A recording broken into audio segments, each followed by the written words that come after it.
Bonjour, aujourd'hui nous entamons notre chapitre 15, équations et inéquations.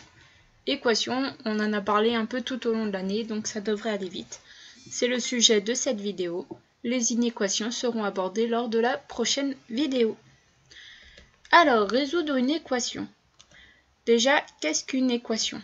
Une équation, c'est une égalité qui comporte au moins un nombre de valeurs inconnues. Généralement, on le désigne par une lettre. C'est une égalité, c'est-à-dire qu'on va avoir un signe égal dans une équation. Et on va avoir ce qu'on appelle le membre de gauche, tout ce qui se trouve à gauche du égal, et le membre de droite, tout ce qui se trouve à droite du égal. Cette égalité, elle peut être vraie pour certaines valeurs de l'inconnu et fausse pour d'autres. Et trouver une solution de l'équation, c'est trouver une valeur pour laquelle l'égalité est vraie. Et résoudre une équation, c'est trouver toutes les solutions, parce qu'il peut arriver qu'il y ait plusieurs solutions. Nous l'avons vu lorsqu'on a fait résoudre des équations de produits nuls. Donc, propriété. Une égalité reste vraie lorsque l'on ajoute ou soustrait un même nombre à chacun de ses membres. Donc, si A, B et K désignent des nombres, et si A égale B, alors A plus K égale B plus K et A moins K égale B moins K. Ça va nous être utile. Comme ça, lorsque l'on ajoutera un nombre dans le membre de gauche, on devra l'ajouter dans le membre de droite afin de respecter l'égalité.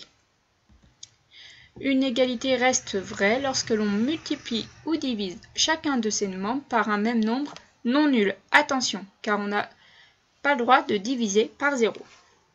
Donc de la même manière, A, B et K désignent des nombres. Cette fois-ci, attention, K est différent de 0. Si A égale B, alors A fois K égale B fois K et A divisé par K égale B divisé par K.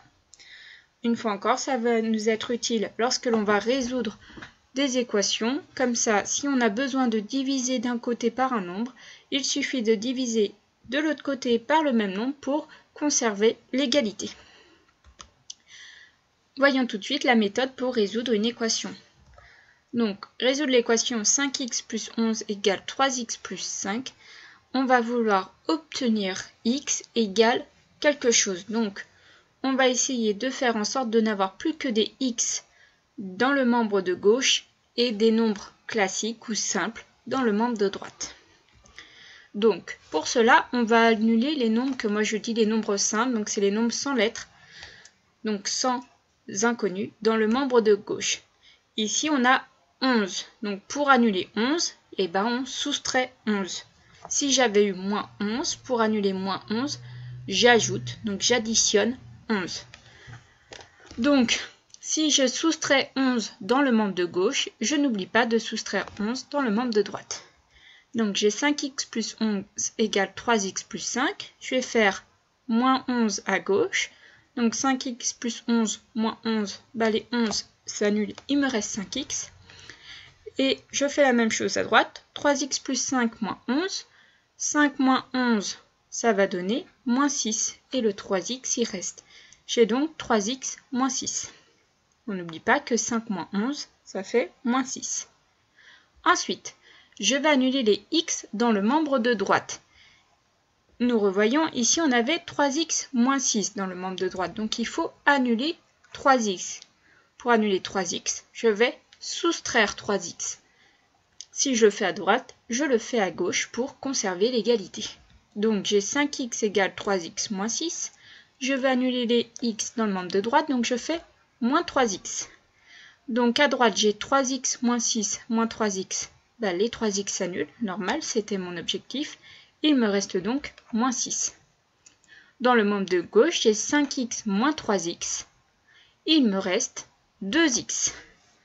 Car 5x moins 3x, ça fait bien 2x. Maintenant, j'ai la valeur de 2x et moi, je veux la valeur d'un seul x. Et pour cela, il suffit de diviser par le nombre qui se trouve devant le x. Ici, 2. Si je divise à gauche, je divise à droite.